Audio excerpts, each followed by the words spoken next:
The Atari 2600 had 5 Star Wars games released for it throughout its lifetime, so I decided to play each one of them, give you a short review and breakdown, and then rate the games on a scale of A to F, depending on if they're worth anyone's time at all. The Empire Strikes Back is a pretty bog-standard side-scrolling shooter. You play as Luke Skywalker flying a snowspeeder, with the aim of the game being to blow up the Imperial walkers and stop them reaching the end of the screen, which would lead to them destroying Echo Base and killing thousands. You do this by rapidly firing at the walkers while dodging their lasers. Apparently it takes 48 shots to take down an AT-AT, or sometimes a flashing pixel will appear, and if you hit that, the walker will be destroyed immediately. And I suggest you try and go for that, because otherwise it's going to take way too long taking down a single walker, and they will eventually overrun your base. It's also painfully slow, because not only are you counting out the 48 hits individually that you need, you're also trying not to slam into the walker while going 100 miles an hour. And sure, you can slow down, but where's the fun in that? The game can't be beaten, it's just all about getting a high score, because eventually you will run out of lives, the walkers will overrun your base, or you'll get carpal tunnel in your hands from trying to hold the Empire off all afternoon. Visually, I can tell that's an AT-AT, so that's more than I can say about most Atari 2600 games. There's some fun to be had here, sure, but in this day and age I was done in half an hour, and that's probably me just being nice. I'll probably give this game a B rating. Jedi Arena is the next game in the list, and can I just start by saying, what the hell was that? For a game that has nothing to do with horror, as soon as the probe droid started freaking out, I got genuinely scared.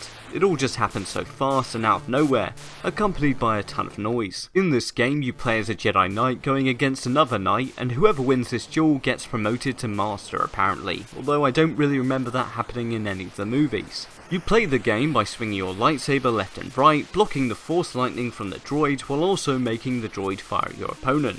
The way in which you fire is all to do with where your lightsaber is pointing at the time, which is difficult to do. You essentially have to quickly fire and defend over and over, trying to find cracks in your opponent's defense, or do what I did and just spam aggressively. And of course there's that random moment where the droid just goes berserk and shoots at both sides without any input. The game is basically a more complicated version of Pong and Breakout mixed together. I'm really not sure on this one. I kind of enjoyed it and managed to beat the opponent a few times, but something holding it back from being good is the fact that when you switch sides the controls are inverted, which I get, but damn is that frustrating. For that reason I give it a C. Star Wars the arcade game is probably one of the most technically advanced, or at least most complex Atari 2600 game I've ever played. It's a first-person spaceship shooter. You play through 3 different stages, the first being engaging in a dogfight with a bunch of TIE fighters.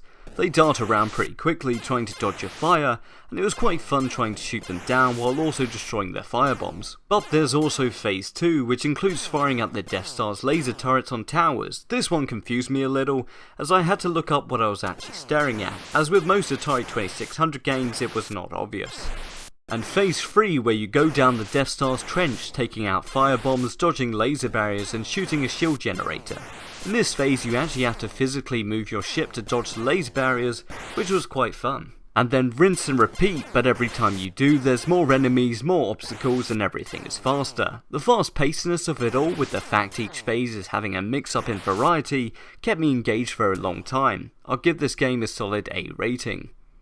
If any game was to ever give me an epileptic fit, it would have to be Death Star Battles. The insane amounts of random flashes, coupled with some of the most horrible sound effects I've ever heard, probably makes this one of the worst Star Wars games in the Atari 2600 alone. But in all fairness, we're here to judge the game, and at every step of the way I seem to have a problem with it. First of all, this is a top-down kind of space shooter, and in the area that you do your flying around and shooting, there is like zero space to move about. If you press left for 2 seconds, you're already at the edge of the screen, and for some reason these massive random blocks of colour in the way of the Death Star takes up more than half the screen for no reason. You fly through the holes that open up on these blocks, which isn't clear at all that it's something you need to do, and then you are faced with the Death Star. You just need to shoot away at the blocks while dodging the Death Star's lasers.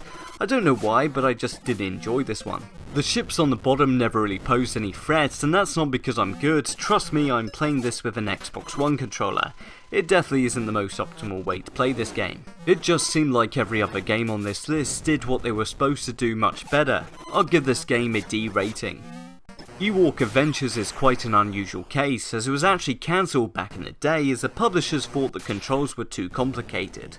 Luckily the game was found and dumped online so that we can experience it for ourselves. It's actually a pretty solid time. You play as an Ewok in a hang glider with the objective of destroying a shield generator by flying through it.